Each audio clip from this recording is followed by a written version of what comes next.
요즘 정말 많이 받는 질문이 있습니다. 어떤 ETF 사야 돈 벌까요? 근데 솔직히 말씀드리면 이건 좋은 질문이 아니거든요.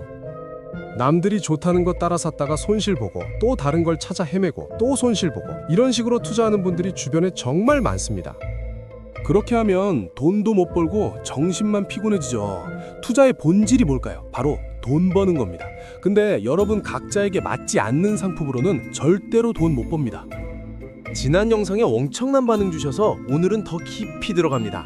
디테일하게 파헤쳐서 여러분 한 분 한 분에게 딱 맞는 진짜 돈 버는 ETF가 뭔지 정확하게 찾아드리겠습니다. 자, 그럼 본격적으로 시작해 볼까요?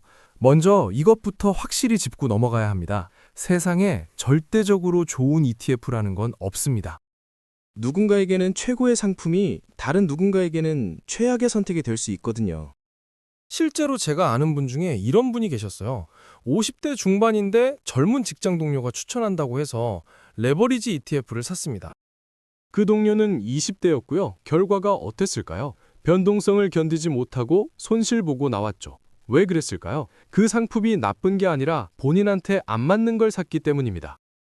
ETF가 뭔지부터 다시 보죠. 주식만 담는 게 아닙니다. 채권도 담고, 금도 담고, 부동산도 담고, 심지어 요즘은 비트코인까지 담습니다. 엄청나게 광범위한 투자 상품이거든요. 그러니까 선택지가 수천 개예요.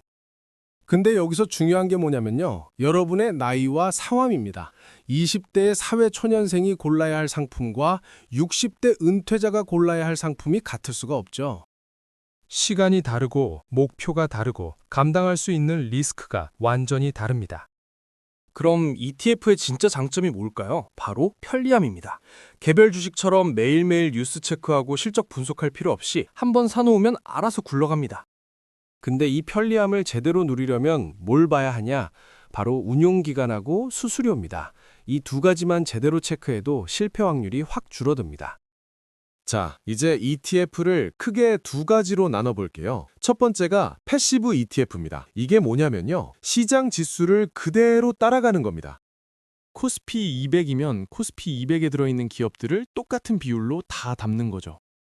왜 이게 인기가 많으냐? 수수료가 정말 쌉니다. 보통 연 0.1%에서 0.5% 수준이거든요. 펀드 매니저가 이것저것 건드릴 필요가 없으니까요. 지수만 따라가면 되니까 자동으로 굴러가는 겁니다. 그리고 요즘 자산운용업계에서 엄청난 변화가 일어나고 있습니다. 기존 펀드에 있던 돈들이 ETF로 우르르 몰려오고 있어요. 왜 그럴까요? 간단합니다. ETF는 주식처럼 실시간으로 사고 팔 수 있거든요. 아침에 사서 점심에 팔 수도 있고 원하는 타이밍에 바로 현금화가 가능합니다. 일반 펀드는 어떻습니까? 환매 신청하면 며칠 걸리죠? 게다가 수수료도 비쌉니다. 운용보수에 판매보수까지 붙으면 연 2%가 넘어가는 경우도 많고요. 근데 ETF는 0.5% 이하면서도 똑같은 시장 수익률을 따라가니까 투자자 입장에서는 선택이 명확해지는 겁니다. 예를 들어 볼게요.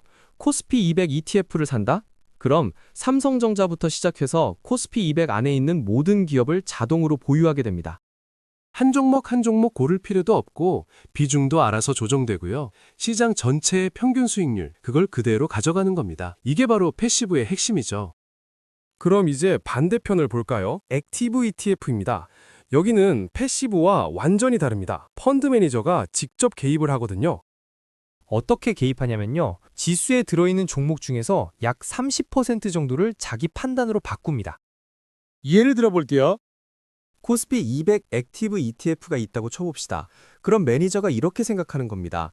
아, 이 기업은 실적이 계속 안 좋네? 빼자. 그리고 다른 기업을 넣어요. 이 회사는 앞으로 성장 가능성이 크니까 비중을 더 높이자. 이런 식으로 인위적인 조정이 들어갑니다. 그러니까 패시브는 묻지도 따지지도 않고 지수 그대로 가는 건데 액티브는 사람 손이 탄다는 거죠. 당연히 수수료가 더 비쌉니다. 패시브가 0.3%면 액티브는 1% 넘어가는 경우도 많아요. 왜 그럴까요? 펀드 매니저가 매일 시장 분석하고 기업 탐방하고 리포트 쓰면서 일하니까요. 그 인건비가 다 수수료에 포함되는 겁니다. 근데 재미있는 건요. 요즘 미국 시장에서 액티브 ETF가 폭발적으로 인기를 끌고 있다는 겁니다. 왜 그럴까요? 시장이 불확실할 때는 전문가의 판단이 더 필요하다고 생각하는 거죠. 특히 기술주 같은 경우는 변동성이 크니까 매니저가 적절하게 조절해주면 손실을 줄일 수 있다고 믿는 겁니다.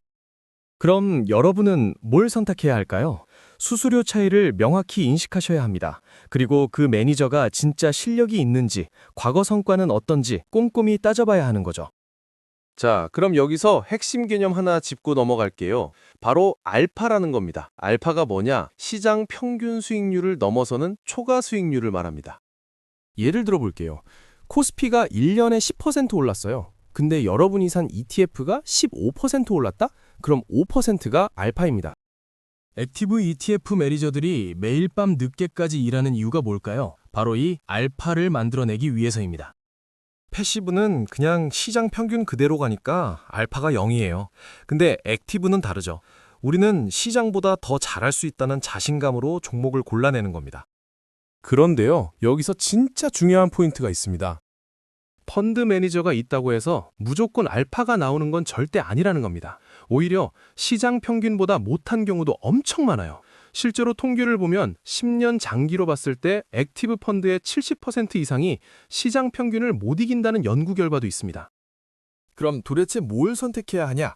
패시브가 좋으냐? 액티브가 좋으냐? 정답은 없습니다. 이건 완전히 여러분의 판단 영역이에요. 수수료 적게 내고 시장 평균만 가져가도 만족하신다? 그럼 패시브 가세요. 약간의 수수료를 더 내더라도 전문가의 판단을 믿고 싶다? 그럼 액티브를 고르시면 됩니다. 그리고 한 가지 더 말씀드리면요. 지금 우리나라 ETF 시장 규모가 220조 원을 넘어섰습니다. 몇 년 전만 해도 100조도 안 됐거든요. 그만큼 폭발적으로 성장하고 있다는 거죠. 이제 ETF는 선택이 아니라 필수인 시대가 온 겁니다. 자, 이제 실전으로 들어가 볼까요? ETF를 처음 찾아보시면 이름이 정말 복잡합니다. 코덱스 200, 타이거, 미국 S&P 500, R이랑 고배당, 에이스, 테크, 빅캡 뭐 이런 식이죠. 도대체 이게 무슨 암호 같아 보입니다. 근데 여기에는 규칙이 있어요. 맨 앞에 붙는 단어가 바로 운용사 이름입니다. 코덱스는 삼성자산운용, 타이거는 미래에셋 자산운용, R이랑은 한국투자신탁운용, 에이스는 한국투자신탁, KB스타는 KB자산운용, 그리고 하나로는 하나자산운용이 만든 겁니다. 제가 아는 분이 얼마 전에 이런 질문을 하시더라고요. ETF가 다 똑같은 거 아니에요? 코스피 200 추정하면 다 같은 거 아닌가요? 절대 아닙니다. 같은 지수를 추정해도 운용사마다 미세하게 차이가 납니다. 수수료도 다르고 추적 오차도 다르고 운용 노하우도 다릅니다. 지금 시장에 나와 있는 ETF가 몇 개나 될까요? 1000개가 넘습니다. 매일매일 신상품이 쏟아져 나오고 있어요. 투자자 입장에서는 선택의 폭이 넓다는 장점도 있지만 동시에 엄청 헷갈리기도 하죠. 그래서 뭘 봐야 하냐면요. 일단 운용사가 어딘지 확인하세요. 그 다음에 그 운용사가 이 상품을 언제부터 운용했는지, 운용 규모는 얼마나 되는지 보는 겁니다. 규모가 크다는 건 그만큼 많은 투자자가 선택했다는 뜻이거든요. 물론 크다고 무조건 좋은 건 아니지만 하나의 지표는 되는 거죠. 그리고 명심하세요. 유명한 운용사 상품이라고 다 똑같은 게 절대 아닙니다. 똑같은 삼성자산 운용 상품이라도 어떤 건 주식형이고 어떤 건 채권형이고 세부 내용이 천차만별입니다. 이름만 보고 덜컥 사시면 안 됩니다. 자, 이제 조금 더 복잡한 이야기로 들어갑니다. ETF 이름 뒤에 TR이라고 붙은 거 보신 적 있으시죠? 이게 뭐냐면요. Total Return의 약자입니다. 무슨 틀이냐? 보통 ETF는 배당금이나 분배금이 나오면 여러분 계좌로 입금이 됩니다. 근데 TR 상품은 그걸 안 줘요. 대신 어떻게 하냐면 그 돈을 자동으로 재투자해버립니다. 여러분이 신경 쓸 필요 없이 알아서 굴려주는 거죠. 복리 효과를 극대화하려면 TR이 유리합니다. 그 다음 환해지라는 게 있어요. 이건 해외 ETF 투자할 때 중요합니다. 예를 들어 볼게요. 미국 S&P 500 ETF를 샀는데 미국 주식은 올랐어요. 근데 달러 가치가 떨어졌다? 그럼 환율 때문에 손해를 볼 수 있습니다. 이런 환율 리스크를 방어하는 게 바로 환해지 상품입니다. 제가 아는 한 투자자분은 이런 경험을 하셨어요. 나스닥 ETF를 샀는데 수익률이 20% 나왔습니다. 엄청 기뻐하셨죠. 근데 막상 팔아보니까 환율 때문에 실제 수익은 15%밖에 안 됐어요. 달러가 원화 대비 약세였던 거죠. 이럴 때 환해지 상품을 샀으면 20%를 온전히 가져갈 수 있었을 겁니다. 그런데요, 여기서 더 재미있는 게 뭐냐면요. 하나의 기초자산으로 엄청나게 많은 파생 상품이 나온다는 겁니다. 예를 들어 S&P 500 하나만 봐도 그냥 기본형이 있고 TR형이 있고 환해지형이 있고 레버리지형도 있고 심지어 환해지 레버리지 TR형도 있습니다. ETF는 구조상 새로운 상품 만들기가 정말 쉽거든요. 그래서 매일같이 신상품이 쏟아집니다. 처음 보시는 분들은 머리가 아플 수밖에 없어요. 근데 기본 원리만 알면 어렵지 않습니다. 결국 다 같은 뿌리에서 나온 거니까요. 자, 그럼 이제 진짜 중요한 질문 들어갑니다. 나는 ETF에 얼마나 투자해야 하는가? 이게 핵심이에요. 나이에 따라서 완전히 달라집니다. 20대 사회초년생이라고 가정해 볼게요. 월급 받기 시작한 지 얼마 안 됐고 앞으로 30년, 40년 일할 수 있는 시간이 남아 있습니다. 이런 분들한테는 제가 감히 말씀드립니다. 투자 자산의 100% 전부 주식형 ETF에 넣으셔도 됩니다. 왜 그러냐고요? 시간이 있으니까요. 주식이 떨어져도 기다릴 수 있고 오를 때까지 버틸 수 있습니다. 월급이라는 현금 흐름이 계속 들어오니까 폭락장에서 오히려 더 사모을 수도 있죠. 젊을 때는 이게 최대 무기입니다. 근데 나이가 들면 얘기가 달라져요. 여기 아주 유명한 공식이 하나 있습니다. 110에서 자기 나이를 빼라. 그게 주식 비중입니다. 예를 들어 볼게요. 제가 만약 40살이다? 110에서 40을 빼면 70이 나옵니다. 그럼 투자 자산의 70%만 주식형 ETF에 넣고 나머지 30%는 안전한 자산에 넣으라는 겁니다. 50대는 어떨까요? 110에서 50을 빼면 60입니다. 주식 비중을 60%로 낮추고 40%는 채권이나 예금 같은 데 넣어야 합니다. 왜 그럴까요? 이제 은퇴가 얼마 안 남았거든요. 폭락장 와서 자산이 반토막 나면 회복할 시간이 없어요.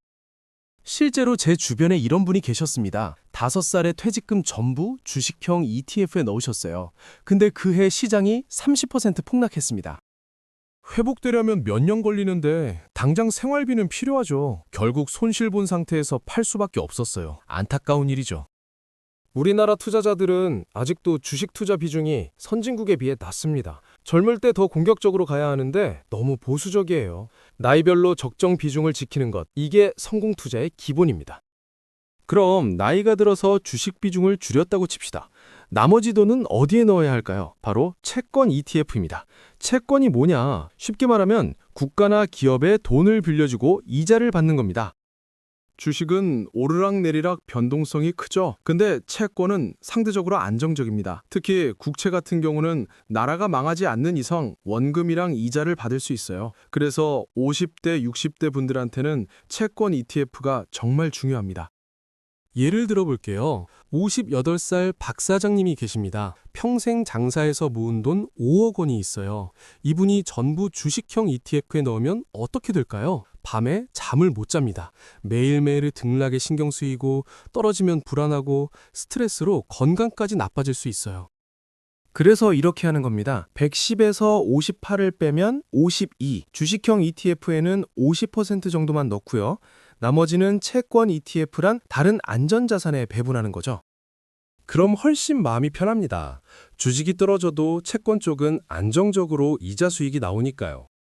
그 다음 또 뭐가 있냐면요. 리츠 ETF입니다. 리츠가 뭐냐? 부동산 투자 신탁이에요. 쉽게 말하면 여러 건물들을 한데 모아서 투자하는 겁니다. 오피스 빌딩도 있고 쇼핑몰도 있고 물류센터도 있고요. 리츠의 장점이 뭐냐면요. 정기적으로 배당이 나옵니다. 건물 임대료 수익을 투자자들한테 나눠주거든요.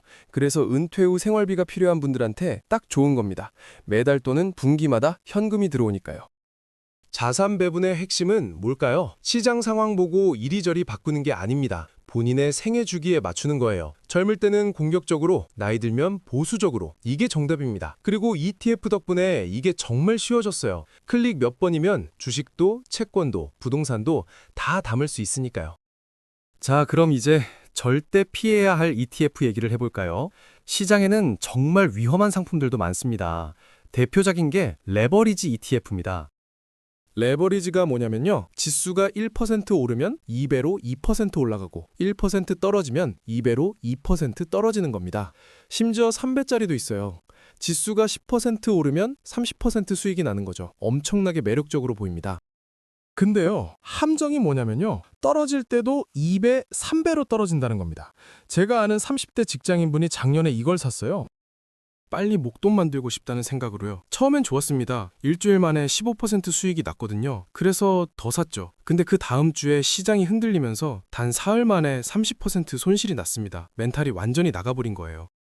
레버리지는 단기 베팅용입니다. 장기 투자용이 절대 아니에요. 매일매일 복리로 계산되다 보니까 시간이 지날수록 원래 지수랑 괴리가 엄청나게 벌어집니다. 길게 보면 손실 날 확률이 훨씬 높아요. 그 다음 더 위험한 게 있습니다. 바로 인버스 ETF예요. 이건 뭐냐면요. 시장이 떨어질 때 돈을 버는 상품입니다. 지수가 1% 떨어지면 이 상품은 1% 올라가는 거죠. 심지어 인버스 레버리지도 있어요. 시장에 1% 떨어지면 2% 오르는 겁니다. 처음 듣는 분들은 이렇게 생각하실 거예요. 폭락장에서 돈 벌 수 있겠네? 틀린 생각은 아닙니다. 근데 여러분, 주식시장이 장기적으로 어떻게 움직입니까? 우상향이죠. 10년, 20년 보면 결국 올라갑니다. 그럼 인버스는 뭐예요? 시장이 떨어지는데 베팅하는 거잖아요. 장기적으로는 질 수밖에 없는 게임을 하는 겁니다. 그리고 이런 상품 사는 분들 대부분이 어떻게 됩니까? 타이밍 재려고 매일 시장 보면서 스트레스 받고 결국 손실 보고 나옵니다. 시장 방향을 예측해서 투자하겠다? 이건 도박입니다. 투자가 아니에요. 우상향을 믿고 꾸준히 모으는 게 정석입니다. 레버리지도 인버스도 다 피하세요. 자, 마지막으로 가장 중요한 얘기를 해볼까요? 바로 운용사와 펀드 매니저 선택입니다. 이게 왜 중요하냐면요. 여러분이 버는 돈에 직접적인 영향을 미치기 때문입니다. 패시브 ETF는 솔직히 운용사 차이가 크지 않아요. 왜냐면 지수를 그대로 따라가는 거니까요. 삼성이 만들든 미래에셋이 만들든 코스피 200은 코스피 200입니다. 수수료 차이가 0.1% 정도 나는 게 전부죠. 근데 액티브는 완전히 다릅니다. 여기는 펀드 매니저의 능력이 수익률을 좌우해요. 제가 아는 투자자분이 이런 실수를 하셨어요. 이름 모를 작은 운용사의 액티브 ETF를 샀는데 1년 만에 시장 대비 마이너스 10% 성과가 났습니다. 왜 그랬을까요? 매니저가 경험이 부족했던 거예요. 그럼 뭘 봐야 하냐? 먼저 그 매니저가 어떤 트레이닝을 받았는지 확인하세요. 예를 들어 미국 주식형 ETF라면 그 매니저가 미국 시장에서 실제로 일한 경험이 있는지 아니면 그냥 한국에서 리포트만 읽고 운용하는지 차이가 큽니다. 그 다음 투자 성향을 봐야 합니다. 어떤 매니저는 성장주 위주로 가고 어떤 매니저는 가치주를 선호해요. 어떤 매니저는 배당을 중시하고요. 이게 여러분의 투자 철학과 맞아야 합니다. 안 맞으면 나중에 불만족스러워요. 운용사의 공신력도 중요합니다. 오래된 대형 운용사는 시스템이 탄탄하거든요. 리스크 관리도 철저하고 컴플라이언스도 잘 지킵니다. 작은 운용사가 나쁘다는 게 아니라 안전성 측면에서 차이가 있다는 겁니다. 그리고 상품의 운영 역사를 보세요. 최소 3년 이상은 운영된 상품이어야 합니다. 갓 나온 신상품은 검증이 안 됐거든요. 과거 성과를 보고 변동성은 어땠는지, 큰 폭락장에서 어떻게 대응했는지 확인할 수 있어야 합니다. 스스로 판단이 어렵다면요, 간단합니다. 수수료가 가장 낮고 운용기간이 가장 긴 상품을 고르세요. 그게 가장 안전한 선택입니다. 검증된 상품이니까요. 자, 오늘 ETF의 모든 걸 다뤘습니다. 패시브냐, 액티브냐, TR이냐, 일반형이냐, 환해지냐 아니냐, 나이에 따라 비중을 어떻게 가져갈 건지, 레버리지와 인버스는 왜 피해야 하는지, 운용사는 어떻게 골라야 하는지까지요. 근데 결국 핵심은 하나입니다. 남들이 좋다는 상품이 아니라 여러분 각자에게 딱 맞는 상품을 찾는 겁니다. 20대의 정답과 50대의 정답이 다르고 공격적인 성향과 보수적인 성향의 정답도 다릅니다. 오늘 영상이 여러분의 선택에 작은 도움이라도 됐으면 좋겠습니다. 돈 버는 게 목표지 상품 많이 하는 게 목표가 아니니까요. 다음에는 더 실전적인 내용으로 찾아뵙겠습니다.